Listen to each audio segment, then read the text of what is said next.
안녕하십니까. 박훈탁TV입니다. 오늘 방송은 트럼프가 물려받을 차마 눈뜨고 볼 수 없는 처참한 미국 경제에 대해서 알아보겠습니다. 구독, 좋아요, 알림 설정, 자율구독료 부탁드립니다. 왼쪽 그림은 1972년 미국 대통령 선거 결과이고 오른쪽은 1980년 미국 대통령 선거 결과입니다. 둘 다 붉은색으로 다 칠해져 있습니다. 공화당이 압승한 선거입니다. 1972년 대선에서는 공화당의 리처드 닉슨 후보가 총 538명의 선거인단 중에서 무려 520명을 확보해서 민주당의 조지 맥거번을 눌렀고 1980년 대선에서는 공화당의 로널드 레이건 후보가 538명의 선거인단 중에서 489명을 확보해서 지미 카터를 따돌렸습니다. 선거 분석가들은 닉슨과 레이건의 압승의 원인을 경기 침체, 리세션을 초래한 민주당 정부의 경제적 실패에서 찾습니다. 맥거번 민주당 정부와 카터 민주당 정부가 경기 침체를 초래했는데 경기 침체는 2분기 연속 마이너스 GDP 성장을 의미합니다. 아무리 좋은 후보와 정책을 내세워도 경기 침체가 발생하면 압승으로 정권 교체가 일어납니다. 그것은 우리 한국도 마찬가지입니다. 이러한 관점에서 평론가들은 강력한 경제에도 불구하고 트럼프가 선거인단을 312명이나 확보해서 큰 차이로 당선된 이유를 이해하지 못합니다. 바이든 행정부의 공식 통계에 따르면 미국 경제가 대단히 좋았지만 현실은 훨씬 더 복잡합니다. 경제학 박사이자 투자관리자 다니엘 라칼레가 폭스뉴스와 CNBC에 출연해서 미국 경제가 주류 매체 헤드라인에 암시한 것보다 상당히 약했다고 반복적으로 지적했고 그는 그것을 민간 부문 경기 침체라고 불렀습니다. 바이든 행정부가 통계를 조작해서 미국이 경기 침체에 빠진 사실을 숨겼지만 경기 침체를 피부로 느낀 유권자들이 민주당의 해리스 후보에게 등을 돌린 것입니다. 라칼레는 견고하다고 여겨지는 주류 매체의 헤드라인 수치를 약간이라도 파헤쳐 본 사람이라면 누구나 미국 경제의 실제 약점을 분명히 알 수 있었을 것이라고 지적했습니다. 그에 따르면 정부 지출과 연방 부채의 지속 불가능한 증가로 공식 GDP가 부풀려져 국내 총소득이 헤드라인 GDP보다 상당히 약해졌습니다. 미국의 경기 예측지수 컨퍼런스 보드와 미시간 대학 소비자 신뢰지수는 2019년과 2021년 수준보다 훨씬 낮아 경기 침체를 나타냈습니다. 공식 수치로도 실질임금이 지난 4년 동안 정체되었습니다. 미국에서 대부분의 사업을 창출하는 상위 소규모 기업의 러셀 2000 지수에 포함된 기업들은 2021년부터 2024년 11월까지 1.8%라는 미미한 매출 성장을 기록했고 실질 수익 성장은 없었습니다. 월가의 전직 자금 분석가 에드 다우드의 분석에 따르면 11월 5일 선거 전에 미국의 주당 임금 성장률이 마이너스 2%였습니다. 다우드에 따르면 로널드 레이건이 압승한 1980년 대선 선거와 빌 클린턴이 압승한 1992년 선거에서도 주당 임금 상승률이 마이너스 2%였습니다. 2024년 10월 8일 헤리티지 재단의 EJ 앤토니 박사와 피터 세인트 옹지 교수가 브라운스턴 연구소에서 미국 경제의 실상을 파헤친 논문 2022년 이후 경기 침체, 미국 경제 소득과 산출량이 4년 동안 전반적으로 하락했다를 발표했습니다. 이 연구는 연구 대상 기간 동안의 평균 가격 상승을 보다 현실적으로 측정하고 조정하여 2019년 이후 누적 인플레이션이 거의 절반 정도 과소평가되었다는 결론에 도달했습니다. 바이든 행정부가 보고한 소비자 물가지수와 조정된 인플레이션 사이의 엄청난 차이로 인해서 미국의 누적 GDP 성장률이 무려 약 15%나 과대평가되었습니다. 이러한 조정은 미국 경제가 2022년 이후 사실상 경기 침체에 빠졌음을 나타냅니다. 연방정부가 거의 36조 달러에 달하는 부채를 갖고 있고 1조 달러에 이르는 연방 부채 이자가 국방 예산보다 많은데 미국 가계도 거의 18조 달러의 부채를 지고 있습니다. 미국 전체가 더 이상 부채를 짊어질 수 없는 부채 포화 상태에 있습니다. 엄청나게 고통스러운 청산의 시간이 다가오고 있습니다.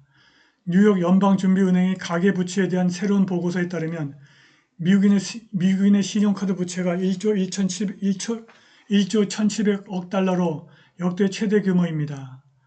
2024년 3분기 신용카드 잔액이 240억 달러 증가해 1년 전보다 8.1% 높은데 지난해 소득은 8.1% 증가하지 않았습니다. 신용카드 잔액이 급여보다 더 빠른 속도로 늘어나고 있습니다.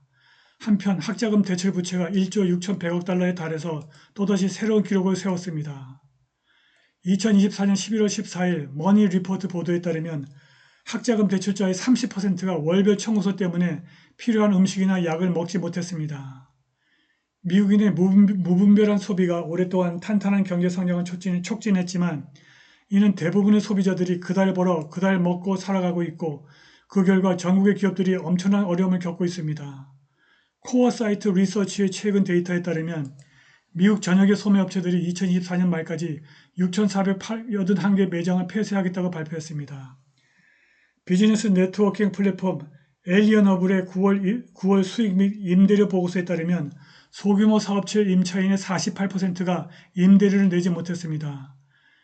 뿐만 아니라 미국 경제는 부의 극단적인 불평등을 겪고 있습니다. 2020년 9월 타임지가 미국의 상위 1%가 하위 90% 사람들로부터 50달러를 가져갔다. 그리고 그것으로 인해서 미국이 덜 안전해졌다는 기사를 냈습니다.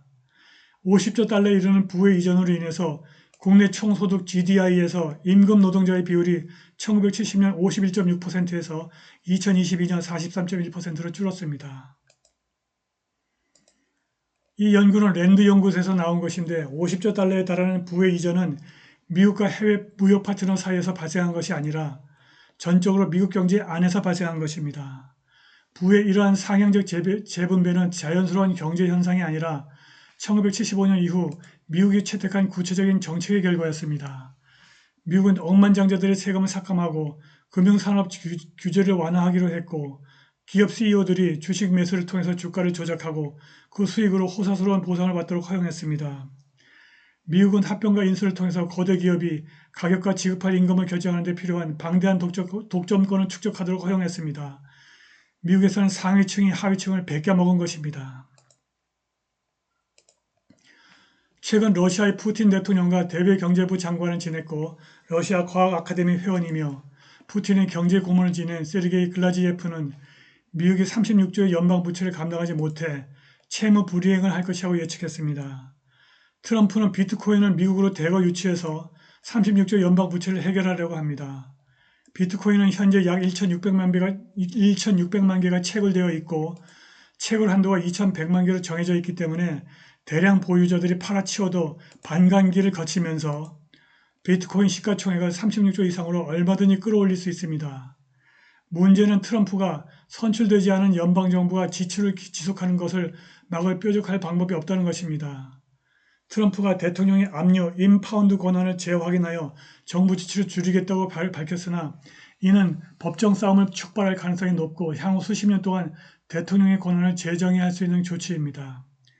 압류는 대통령이 의회에서 승인한 자금을 지출하지 않기로 선택하고 그 자금을 미국 재무부에 지출하지 않고 남겨둘 때 발생합니다. 이 권한은 헌법에 명시되어 있지 않지만 토마스 제퍼슨 이후 대통령들이 사용해 왔는데 1974년 의회가 대통령의 압류를 제한하는 강제수용통제법 ICA를 통과시켰습니다. 트럼프는 2023년 6월 ICA의 위헌성을 제기하면서 대통령이 오랫동안 인정해온 압류 권한을 사용해서 부풀어 오른 연방 관료 조직을 압박해 막대한 절감을 이룰 것이라고 말했습니다. 미국 헌법 제2조의 대통령이 법이 충실히 집행되도록 주의를 기울여야 한다고 명시되어 있습니다.